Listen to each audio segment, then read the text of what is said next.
The grand ballroom glittered beneath crystal chandeliers. White roses lined the aisle, and hundreds of guests filled the seats, waiting for the wedding of the year. At the center stood Ethan Harrington, heir to the powerful Harrington Group, one of the largest business empires in the country. Tall, confident, and respected, Ethan had spent years building his reputation as a brilliant businessman. Today, however, he wasn't thinking about business. His eyes were fixed on the woman walking toward him. Sophia Bennett, the love of his life. She wore a simple yet elegant wedding dress. Unlike many women who had pursued Ethan because of his wealth, Sophia had never cared about money. She worked as a librarian, lived modestly, and carried herself with quiet dignity. At least, that was what everyone believed. As Sophia approached the altar, Ethan smiled warmly. "You look beautiful," he whispered. Tears glistened in her eyes. "And you're still the man I fell in love with." The guests smiled. Everything seemed perfect. Until Ethan's mother stood up.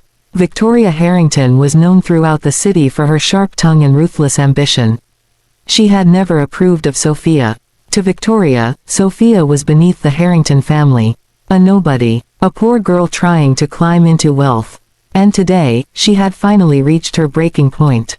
"Stop this wedding." The room fell silent. Sophia froze. Ethan's face darkened. "Mother, sit down." Victoria ignored him. Instead, she stormed toward Sophia. "I warned you," she hissed. "You are not worthy of my son. Mrs. Harrington." Before Sophia could finish, Victoria raised her hand. Slap. The sound echoed across the ballroom. Gasps erupted from every corner. Sophia staggered backward, one hand covering her cheek. Ethan immediately stepped forward. "How dare you?" But Victoria wasn't finished. She pointed at Sophia. "She's a gold digger. A nobody. She wants our fortune." The guests whispered among themselves. Reporters near the entrance eagerly recorded every second. Sophia stood quietly, humiliated, heartbroken, yet strangely calm. Then a deep voice echoed through the room. "That's enough." Everyone turned. An elderly man stood near the entrance. His silver hair was neatly combed. His expensive suit radiated authority. Several older guests immediately recognized him. And their eyes widened. "Is that? It can't be. Oh my God." Victoria frowned. "Who are you?" The old man slowly approached. Every step carried power. Finally, he stopped beside Sophia. His eyes softened. "My dear granddaughter." The room exploded with shock.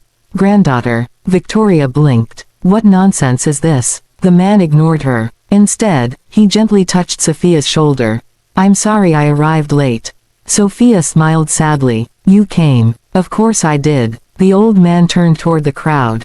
"My name is Richard Bennett." The room became deathly silent. Everyone knew that name. Richard Bennett was the founder of Bennett International. His company was worth billions. Even the Harrington Empire was smaller by comparison. Victoria's face lost all color. "No," Richard continued. 25 years ago, my daughter disappeared after marrying against my wishes." The guests listened carefully. "I spent years searching for her." His voice trembled. "When I finally found her, she was gone. But she had left behind a daughter." He looked at Sophia. "Her daughter." "Sophia." The room erupted again. Ethan stared at his bride. "You never told me." Sophia lowered her eyes. "I only learned the truth 6 months ago." Victoria felt her knees weaken. "No, this can't be real." Richard smiled coldly. "Oh, it's very real." A lawyer stepped forward carrying a briefcase. He opened it and displayed several documents. Sophia Bennett as the sole heir to the Bennett family fortune. Murmurs swept through the ballroom. The amount involved was staggering.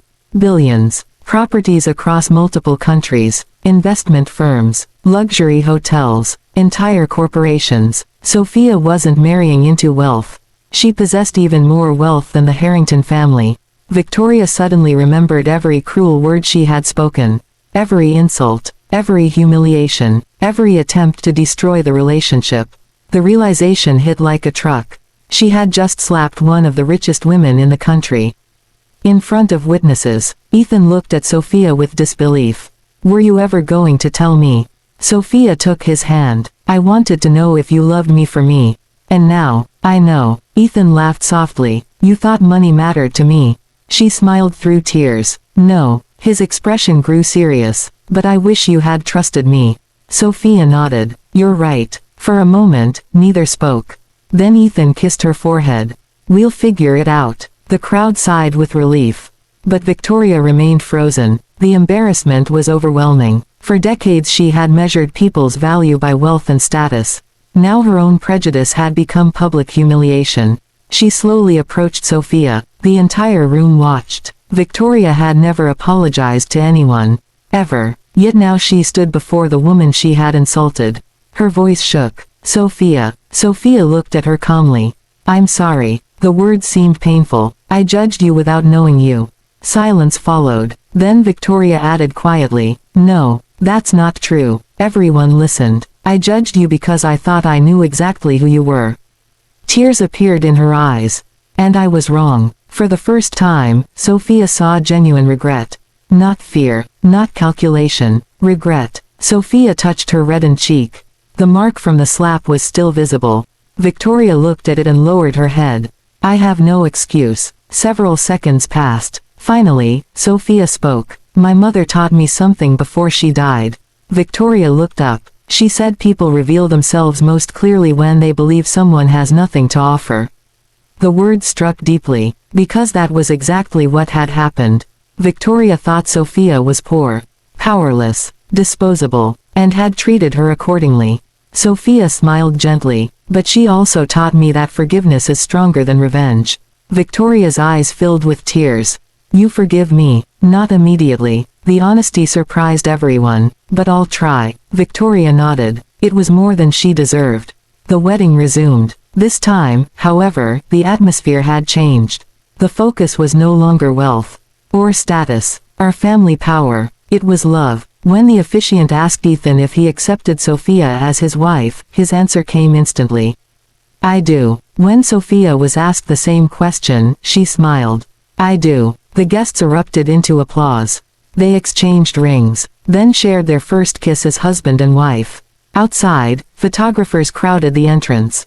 News of the dramatic revelation spread across social media within minutes. Headlines exploded everywhere. Unknown librarian revealed as billion-dollar heiress. Wedding drama shocks business world. Harrington matriarch humiliated after attacking secret heiress. Yet the headlines missed the most important part. Months later, Ethan and Sophia surprised everyone again. Rather than combining their fortunes to become even richer, they launched charitable foundations, libraries, scholarship programs, children's hospitals, housing projects. Together they donated hundreds of millions. When reporters asked why, Sophia gave a simple answer. I spent most of my life believing I had very little. She smiled. That taught me what truly matters. Meanwhile, Victoria slowly changed. It wasn't easy. Old habits rarely disappear overnight, but she tried. She volunteered at community centers, met people from different backgrounds, learned to listen instead of judge. One afternoon, nearly a year after the wedding, Sophia found Victoria organizing books at a public library. The same library where Sophia had once worked. Victoria laughed awkwardly. I suppose life has a sense of humor. Sophia smiled. Maybe it's giving us another chance. As they worked side by side, neither mentioned the slap. Neither mentioned the fortune. Neither mentioned the scandal. Because some wounds heal best when people choose growth over pride. Years later, when Ethan and Sophia welcomed their first child, Victoria became a devoted grandmother. She often told her grandson a lesson she had learned the hard way. Never judge a person by what they have. The little boy would always ask why. And Victoria would smile, because the most valuable things can't be seen. Then she'd glance toward Sophia. The woman she had once rejected. The woman she had once humiliated. The woman who turned out to be an heiress. But more importantly, a woman whose kindness was worth far more than any fortune. And that, Victoria finally understood, was the greatest inheritance of all.